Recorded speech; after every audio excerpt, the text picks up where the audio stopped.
Oke, assalamualaikum warahmatullahi wabarakatuh. Salam sejahtera untuk kita semua. Om Swastiastu, Namo Buddhaya, salam kebajikan. Oke, bertemu lagi di dalam rangkaian materi MPLS untuk hari ini. Perkenalkan nama saya Isnaini Ditya Pramusinta, salah satu tenaga pendidik di SMP Negeri 4 Batu, yang hari ini akan mengantarkan adik-adik peserta didik semua untuk belajar materi, Pak ya, Pak Desta. Di samping saya sebentar, di samping saya sudah ada pemateri untuk hari ini. Nanti beliau akan memperkenalkan diri. Materi untuk hari ini untuk jadwal pada jam sekarang yaitu cara belajar efektif.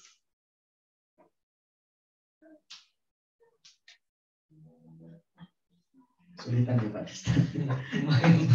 Bukan masker kesulitan ya, gimana lagi ya di masa pandemi seperti sekarang ya, harus menjaga protokol kesehatan ketat nih. Masker aja harus double 2. Oh, sebelum materi masuk ke dalam materi ini belibet semua ini gara-gara barusan ya, kejadian barusan ini. Adik-adik di rumah semua sehat-sehat selalu ya, dijaga kesehatannya baik untuk diri sendiri, teman dan keluarga di rumah, jaga kondisi tubuh, olahraga yang cukup, makanan yang bergizi, tingkatkan imunitas agar tidak gampang terserang penyakit, apalagi virus ya. Oke, langsung saja kita mulai untuk materi hari ini. Silakan Pak Desa, materi apa yang bisa disampaikan kepada anak-anak ini Pak Desa? Ya, terima kasih Pak Isne. Jadi untuk diskusi hari ini anak-anak, kita modelnya diskusi ya. Jadi diskusi tentang cara belajar efektif. Sebelumnya perkenalkan dulu, nama Bapak Desta Dian Permadi. Bapak di SMP 4 Batu mengajar mata pelajaran PPKN. Ya, pernah ya di SD juga ada PPKN ya. Sama di SMP juga ada PPKN, Pendidikan Pancasila dan Kewarganegaraan. Nah, Bapak mengampu mata pelajaran PPKN di kelas 8 dan 9. Jadi mungkin nanti selama 1 tahun anak-anak semua belum ketemu dengan Bapak di sini ya. Tapi nggak apa-apa. Tapi meskipun belum ketemu di mata pelajaran, kita bisa bertemu di lingkungan sekolah. Entah itu pagi hari, siang hari, sampai sore hari kalau sudah tatap muka ya. Kalau belum tatap muka berarti kita bertemu via daring. Nah, monggo Pak Is. Oke, untuk anak-anak di rumah, sesuai dengan materi kita hari ini, cara belajar efektif. Apa toh? Cara belajar efektif. Gimana Pak Desa? Belajar efektif itu belajar yang seperti apa? Yang saya tahu Pak Desa ya.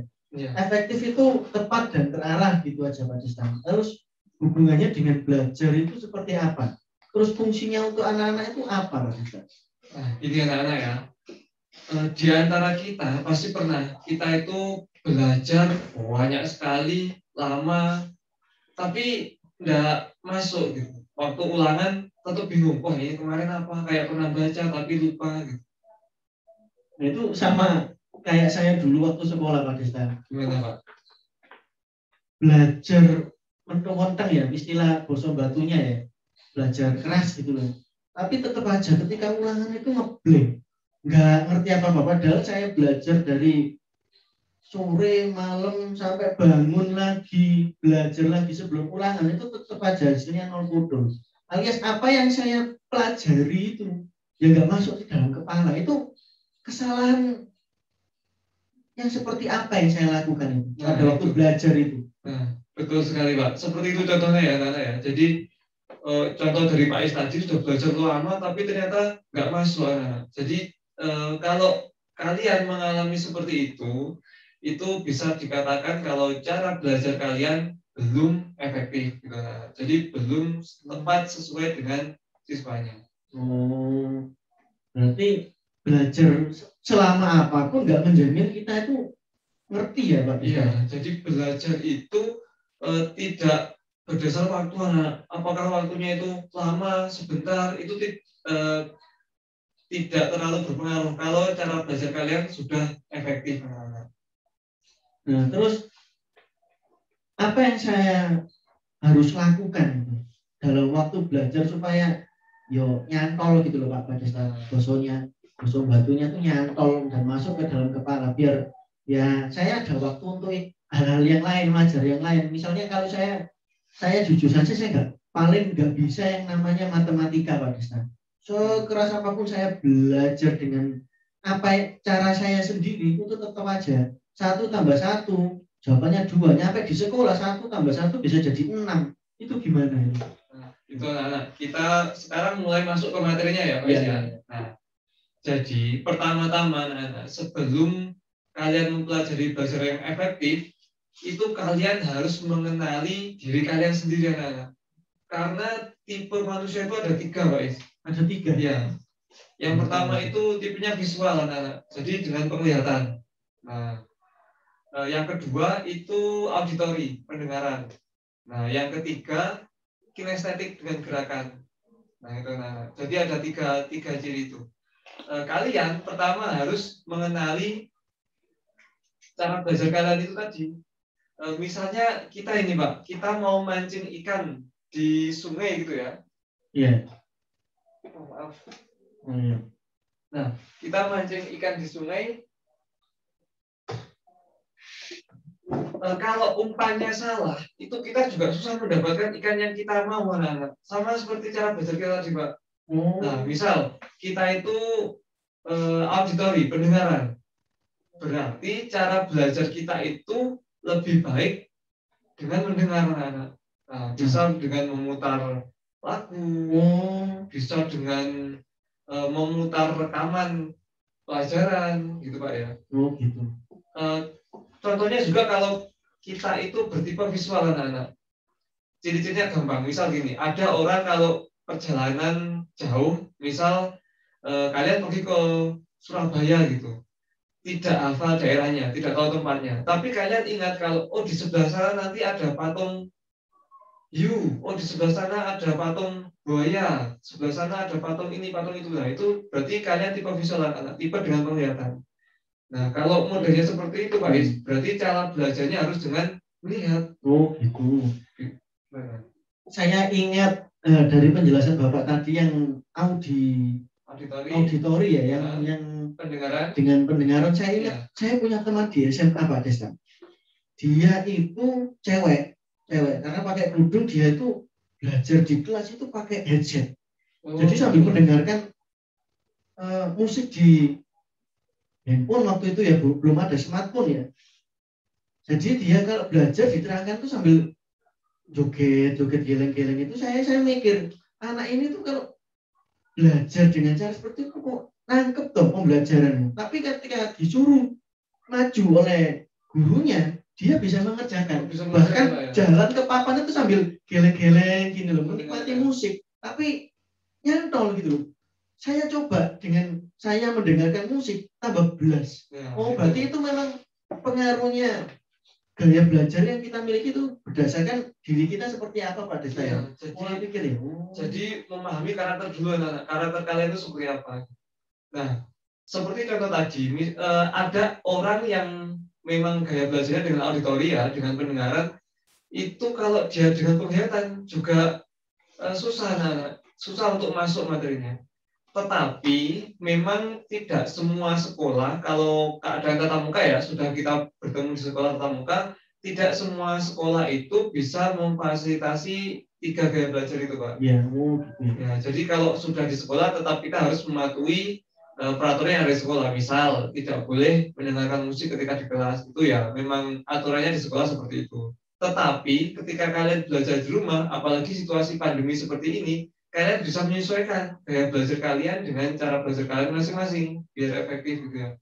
Gitu. Berarti mulai sekarang kita harus ya untuk menghadapi peserta didik yang kelas 7 ini ya untuk menghadapi pembelajaran yang akan dilaksanakan ke depan, baik PDR, inovasi PDR ya karena masih pandemi, jadi harus mengeksplorasi gaya belajarnya sendiri Ya, di rumah ya, di rumah dulu ya. Selama di rumah ini ya, nanti kalau sudah tatap muka di sekolah ya harus ikut peraturan di sekolah. Tapi sementara kalian di rumah, maksimalkan itu anak-anak.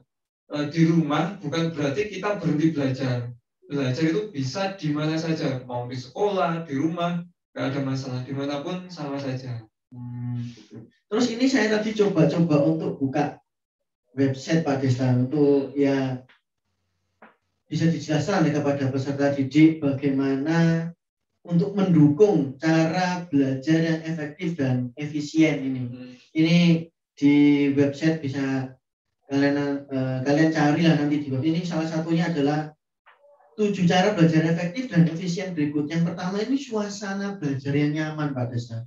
Apakah memang benar suasana belajar yang nyaman itu mendukung sekali untuk belajar efektif itu? Iya, benar sekali itu Pak. Misal dengan anak kalian belajar, ruangannya itu banyak kotoran. Misal kalian makan permen, makan jajan, sampahnya dibuang di sekitar situ, berserakan di sekitar kamar. Pasti belajarnya nggak efektif, nggak bisa masuk anak-anak. Nah, contoh seperti hari ini Pak Is, Bapak sempat melihat tadi sebelum ngasih materi ya, Bapak masuk ke tampilan anak-anak, ada juga anak-anak itu yang belajar di kamar, ada yang di kamar, ada yang belajarnya di ruangan tamu, ada yang sepertinya di gazebo juga ada Pak. Mungkin itu mereka juga mencari tempat yang nyaman untuk belajar ya, nyaman untuk dirinya sendiri. Hebat sekali, di rumahnya punya gazebo ya.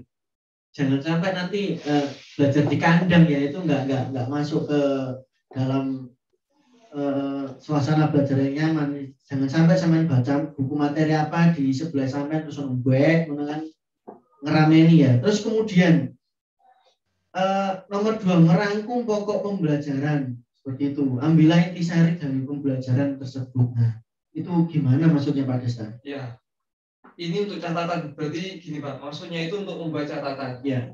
Misal kalian mendengarkan materi seperti ini, tidak mungkin semua materi yang disampaikan itu bisa diingat lagi anak-anak. Susah sekali. Jadi agar tahu pokok-pokok inti pembicaraannya, kalian buat catatan. Garis besarnya tadi yang dibacakan, pertama ini tentang cara belajar efektif. Nah, yang kedua mengenali karakteristik masing-masing individu gitu. Ketiga baru menemukan cara belajar efektif untuk kita masing-masing.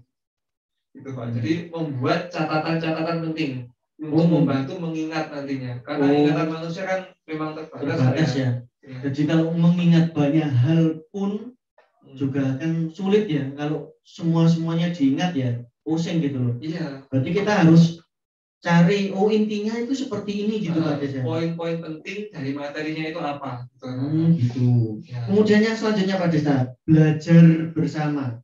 Ini saya terangkan, saya bacakan sedikit. Metode ini seringkali dikatakan metode yang efektif karena dalam suasana belajar berkelompok, otak menjadi lebih rileks menerima pelajaran atau materi yang akan diserap. Selain itu, hal-hal yang belum diketahui akan mudah diselesaikan dengan bekerja sama. Maka sangat dianjurkan untuk belajar bersama untuk menghadapi ujian. Ya betul sekali Pak. Jadi belajar bersama ini dilaksanakan secara berkelompok itu boleh Pak. Boleh dengan tetangga karena situasinya masih pandemi ya Nana. Jadi biasanya dilakukan bersama tetangga yang rumahnya berdekatan, bisa 2 orang, 3 orang kita mengerjakan bersama. Ada Pak di daerah Bawah Sidomulyo kalau nggak salah itu Pak. Bawah Sidomulyo itu ada desa yang memfasilitasi balai desanya itu Pak. Itu ada wifi-nya, wifi gratisnya. Desa ada wifi gratisnya Pak. Ya, jadi anak-anak di sekitar lingkungan itu bisa mengerjakan bersama-sama karena masih daring ya, bisa mengerjakan bersama-sama di balai desa itu Pak. Jadi memang difasilitasi oleh desanya untuk belajar gitu Pak ya? Iya, difasilitasi untuk belajar bersama-sama. Tapi ini dalam proses pembelajaran ya Nana, bukan di ulangan Pak Is. Kalau kerjasamanya di ulangan nanti ya nyontek jadinya. Terus ya semoga saja di lingkungannya peserta didik ini juga ada fasilitas seperti itu ya. Jadi memang memudahkan. Apalagi kalau untuk sampean yang biasa belajar sendiri di rumah ya, mulai sekarang cari teman satu sekolah khususnya ya di sekitar sampean bisa belajar bersama. Jadi ini tadi pada saat memang gampang untuk memecahkan suatu masalah kalau dipikirkan bareng-bareng ya Pak Desta. Berpikir bersama dengan teman itu lebih mudah memecahkan masalah daripada kalian punya masalah dipendam sendiri itu Pak. Nah itu yang repot itu. Terus yang keempat Pak Desta, metode mempersingkat atau memodifikasi menyerupai nama sesuatu. Oh ini yang sudah dijelaskan oleh Pak Desta tadi ya. Kemudian kita ulangi sedikit. Ya kita flashback lagi aja. Jadi anak-anak untuk yang misal tipe belajarnya itu visual ya dengan gambar ya. Kalau kalian susah menghafalkan sesuatu itu bisa dengan digambar. Nah gitu. Atau ditulis Pak. Ditulis? Ya. Contoh itu Pak. Saya dulu pernah ketika SMP juga menghafalkan Dasar Dharma Pramuka itu kita buat singkatan Pak. Oh gitu. Ya. Seperti contohnya ini. Kalau tidak salah dulu ya, Taji Paparera Haji Besu. Oh iya, saya ingat itu, saya ingat itu. Salah satu coba Pak. Takwa kepada Tuhan yang Maha Esa. Seperti itu anak-anak. Jadi ditulis dulu ujung-ujungnya, misal takwa pada Tuhan yang Maha Esa disingkat seperti itu. Nah, itu salah satu cara belajar yang efektif untuk yang visual Pak. Kita gitu. Bisa mencatat. Oh, saya baru tahu. Saya pikir itu ya cuma main-main saja. Ternyata itu metode belajar efektif ya. Tapi memang saya lakukan untuk menghafal Dasar Dharma. Mengingat dulu saya pramuka juga agak aktif ya dengan cara seperti itu. Saya baru sadar itu. Oh iya anak-anak nanti di sini juga kelas 7 ya itu wajib mengikuti pramuka. Sambil kita ingatkan Pak. Oh iya kita ingatkan. Dan salah satu persyaratan untuk nanti kalian ikut menjadi Dewan Galanya Pramuka itu adalah sertifikat mengikuti kegiatan MPLS ini anak-anak. Nah, jadi kalau kalian tidak mengikuti MPLS atau tidak mengumpulkan tugas, nanti tidak bisa dapat sertifikat MPLS, tidak bisa mengikuti menjadi Dewan Galang nanti Pak. Hemat sekali Pak Is ya. Hemat sekali. Kalau pramukanya SMP 4 ini kan sudah berprestasi di mana-mana ya. Di mana-mana. Ya kita harapkan ada suksesornya lah. Istilahnya generasi baru dari pramuka Senemba. Delta Scott ya, kalau nggak salah itu semakin berkembang. Nah, mungkin dari diantara adik-adik peserta didik baru ini ada yang greget minat untuk ikut join pramuka ya, harus mengikuti MPLS ini secara baik ya Pak ya. Iya, pasti ada nanti Pak, pasti ada yang aktif di kepramukaan ini. Bapak yakin dari wajah-wajahnya ini kelihatan kalau ini anak pramuka gitu, biasanya kelihatan. Kalau nggak salah kemarin di profil juga ada penampilan dari pramuka juga bagus sekali itu. Kita lanjutkan Pak Desta. Yang nomor 5, belajar dengan praktik. Ini saya bacakan lagi, belajar sambil praktek adalah hal yang efektif. Cara belajar ini membuat Anda tidak merasa bosan. Misalnya pelajaran IPA seperti botani atau invertebrata. Kita bisa belajar sambil mengamati tumbuh-tumbuhan, hewan atau apapun. Dengan itu kita bisa membuat sebuah acara belajar menjadi lebih asik. Berarti mengaplikasikan ya, kalau ini bahasanya mengaplikasikan materi yang kita pelajari gitu ya. Ya, betul sekali Pak. Ini kembali lagi ke gaya belajar tadi Pak, ada 3 tadi. Cara belajar dengan praktik ini sangat efektif anak-anak untuk yang bertipe kinestetik. Iya. Jadi auditori pendengaran, visual penglihatan, dan yang 3 itu kinetik atau kinestetik itu dengan gerakan. Kalau anak yang gaya belajarnya memang kinestetik, terus dia itu menggunakan praktik, itu gampang masuk sekali Pak. Oh iya. Ini juga saya rasakan ketika saya ngajar ke peserta didik. Saya ngajar bahasa Jawa. Nah kebetulan ini saya kelas 7 juga ngajar semuanya dari kelas 7A sampai H bahasa Jawa. Di kelas 8 beberapa tahun yang lalu sebelum pandemi menyerang ini ya, saya menggunakan metode praktik ini. Ternyata anak-anak yang kebanyakan saya sampaikan secara materi, secara verbal itu nggak nyantol. Ketika saja praktik itu ternyata bagus-bagus hasilnya. Contohnya di mata pelajaran wawancara, anak-anak saya suruh berkelompok, kan, sudah masuk di cara belajar efektif tadi. Kemudian saya suruh untuk berpraktek bagaimana berwawancara. ternyata kemampuan anak-anak dalam belajar itu baru muncul gitu loh. Itu Pak ya? Iya.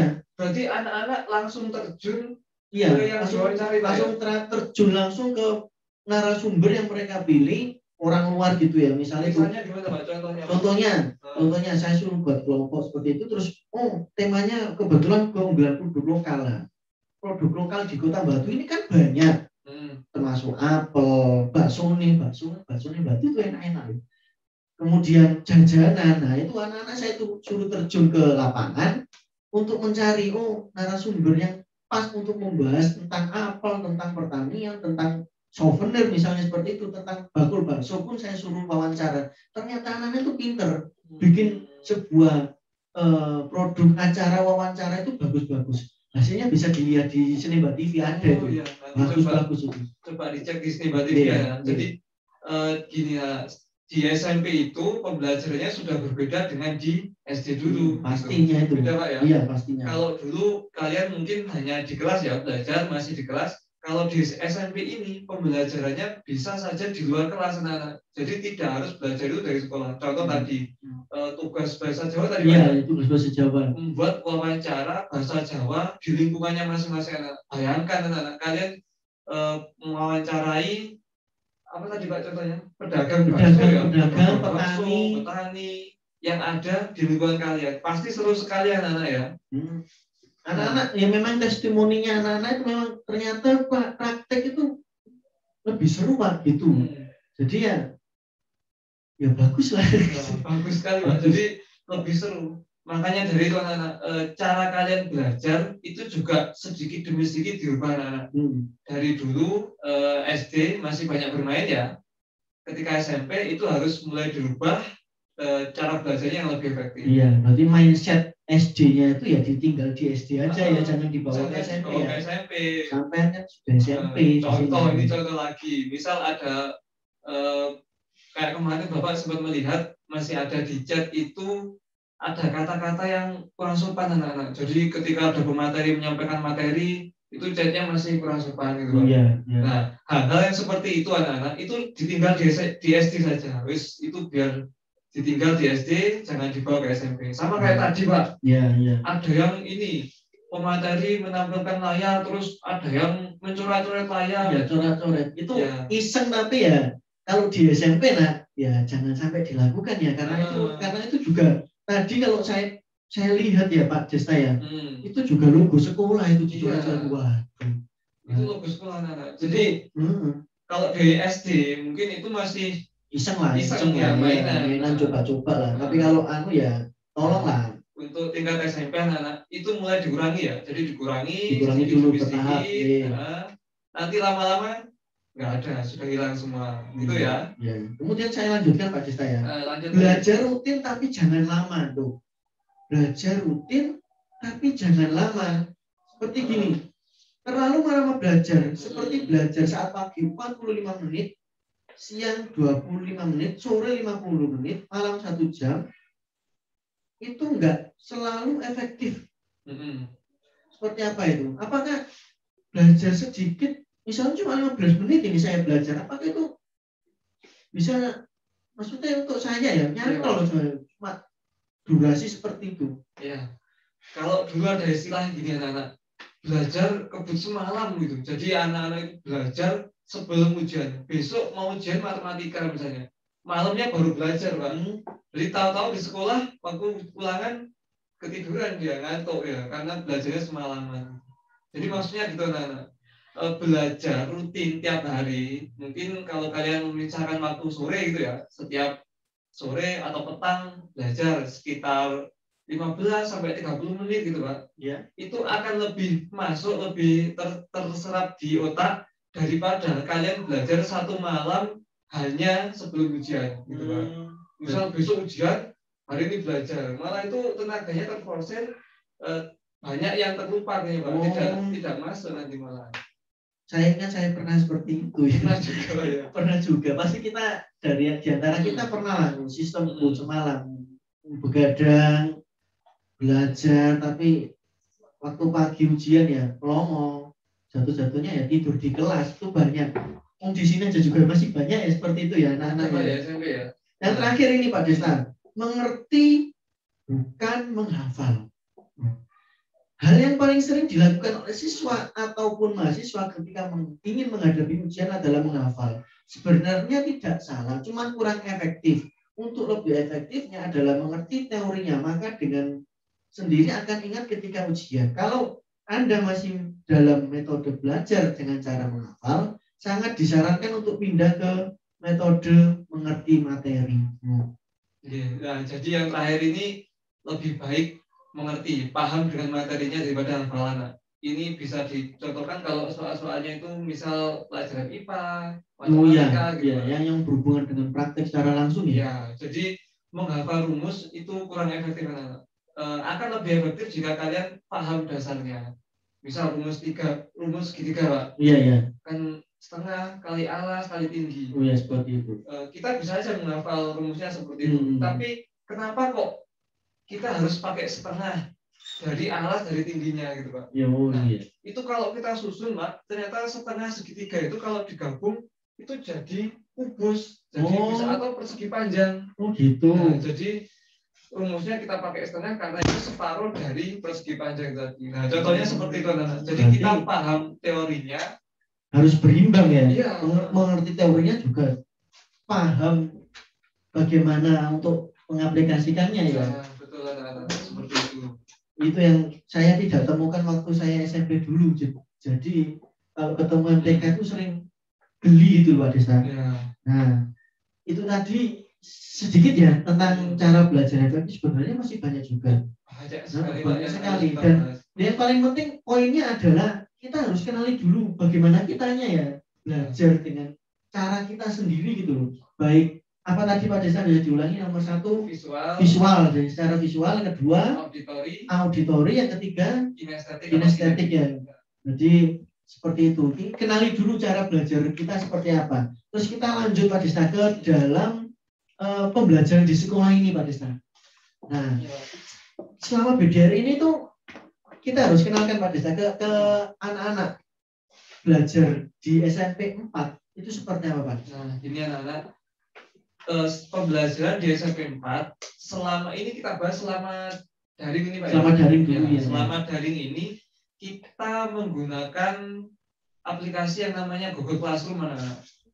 Nah, sekilas saja ini Pak ya. Nanti akan kita jelaskan di akhir MPLS, nanti kemungkinan kita jelaskan lebih lanjut tentang Google Classroom ini. Jadi sekilas nanti kita menggunakan aplikasi Google Classroom.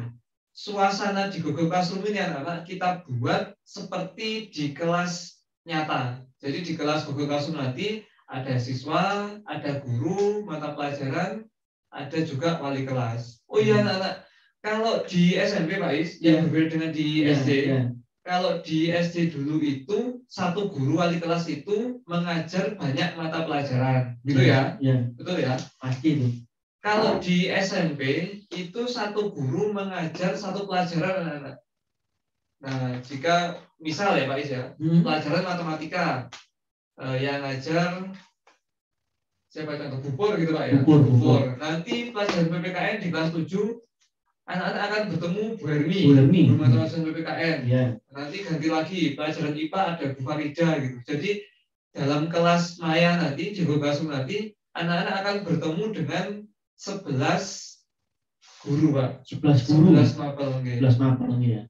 Kalau untuk yang agama lain mungkin 13 ada 13 Pak ya agama. Ya, kalau dalam satu kelas ada 13 guru mapel yang mengajar. Oke, kita bisa tanyakan ke anak-anak yang di SD-nya sudah pernah pakai Google Classroom, silakan angkat tangan. Ada mungkin. Coba. Pengen tahu aja. Oh, ada jauh banyak juga. Berarti familiar dengan Google Classroom ya, hebat anak-anak. Ya memang harus seperti itu ya. Zaman sekarang ya. Oh, sip banyak. Mantap. Jadi beruntung lah kita sekolah ya. Pastinya murid-murid baru ini nggak gaptek lah ya Google Classroom ya. Banyak ya. Banyak ya. Yang belum sekarang yang belum. Silakan angkat tangan yang belum. Yang belum. Atau jempol lah. Ya ada ya lumayan. Ya, jadi nggak apa-apa nanti selanjutnya akan diterangkan lebih lanjut ya. Yang penting pesan saya siapkan emailnya aja ya, email pribadi ya Pak Desta ya, atau ya. Yang rata-rata kalau siswa sudah punya HP Android itu sudah nyambung email pribadi. Ya paling enggak kalau punya smartphone ya pemiliknya juga harus smart ya. Jangan sampai punya smartphone tapi orangnya nggak smart. Nah itu harus bisa memaksimalkan gadget yang sampean pegang itu sudah bagus itu. Kemudian gimana untuk Google Classroom-nya ini nanti? Nah, Google Classroom nanti kita akan share anak-anak. Kita setelah selesai MPLS, kalian dijelaskan tentang Google Classroom, kita akan share kode kelasnya. Jadi kode kelasnya di-share di akhir MPLS nanti. Kalian akan join di masing-masing kelas. Nah, lewat itu tadi Pak kode kelasnya. Iya. Berarti nanti akan di-share oleh wali kelasnya ya? Dari kurikulum ke wali kelas, nanti wali kelas akan diteruskan ke anak-anak. Jadi setelah MPLS ini ya, nanti anak-anak bisa join ya? Atau sekarang sudah bisa? Belum Pak, sementara biar fokus di MPLS dulu. Oh gitu ya. Lalu nanti pelan-pelan kita masukkan ke Classroom. Dan ini anak-anak juga ada grup WA kelas. Jadi nanti kita buat grup WA kelas. Isinya itu wali kelas, Bapak Ibu guru wali mata pelajaran, terus siswa. Juga. Nah, fungsinya jika ada pertanyaan terkait Google Classroom tadi, misal waktunya PPKN Pak, kok belum ada soal di Google Classroom, nanti kalian bisa menanyakan lewat grup WA tadi. Langsung tapi diulangi lagi, harus dengan kata-kata yang sopan anak-anak ya. Yang SD tadi dibuang, kita masuk di SMP, kata-katanya lebih sopan lagi Pak ya. Yang gunakan bahasa Indonesia yang baik dan benar. Kita bertanya dengan Bapak Ibu Guru, Assalamualaikum Bapak Ibu Guru, atau salam ya, selamat pagi. Mohon untuk mata pelajaran PPKN di kelas 7 belum ada di Google Classroom gitu. Nanti Bapak Ibu Guru mata pelajarannya menjawab di situ Pak. Iya, sering saya temukan seperti itu ya, anak-anak yang kelas 7 atau kelas 8 bahkan kelas 9 juga itu tiba-tiba WA gitu, Pak minta tugas loh. Kan kita nggak tahu, siapa tahu ngeprank atau orang lainnya kita nggak tahu kan. Jadi ya minimal kalau belum pernah berhubungan dengan guru mata pelajarannya sebelumnya ya perkenalkan dulu ya. Menyebutkan nama dan kelas, terus keperluannya apa, itu yang bagus. Dan ya kita ingatkan lagi untuk mulai minggu depan ya baru bisa join ke kelas. Google Classroom kelas dan WA kelas. Jadi ya kalau sudah diinfokan ya cepat untuk ditindaklanjuti ya Pak Desta ya, untuk segera di callback lah ya. Biar pembelajarannya juga kita nggak telat karena juga nggak Oke. Segitu saja untuk materi cara belajar efektif hari ini ya. Terima kasih untuk Pak Desta Dian Permadi atas arahannya dan penjelasannya tentang materi hari ini. Padahal banyak sekali ya mau kita bahas, tapi ya ini kita terbentur waktu juga. Kita lanjut nanti kalau ada di lain hari ya. Setelah ini sampai di rumah, peserta di rumah tetap standby ya untuk mengikuti materi selanjutnya. Oke. Kata-kata penutup Pak Desa. Iya. Gini anak-anak, selama kita di SMP ini, marilah kita belajar dengan cara efektif, belajar dengan baik. Juga ini perlu diingat lagi, hal-hal yang ada di SD yang kurang baik di SD itu ditinggalkan di SD saja. Kita mulai awal yang baru di SMP yang baik Pak ya. Iya, yang baik. Mulai dari diri sendiri dulu, mulai dari hal-hal kecil yang bisa kita lakukan, misal nama, menyebutkan nama sebelum berkomentar gitu Pak ya. Iya, bagus. Dan mulai dari sekarang untuk seterusnya itu Pak. Oke, terima kasih Bapak Desta. Oke, kita tutup materi untuk saat ini. Juminten ya, ini saya punya varian bahasa Jawa. Juminten ketiban cendelo, cekap semanten materi wedal sakmenika. Saya tutup. Assalamualaikum warahmatullahi wabarakatuh. Waalaikumsalam warahmatullahi wabarakatuh.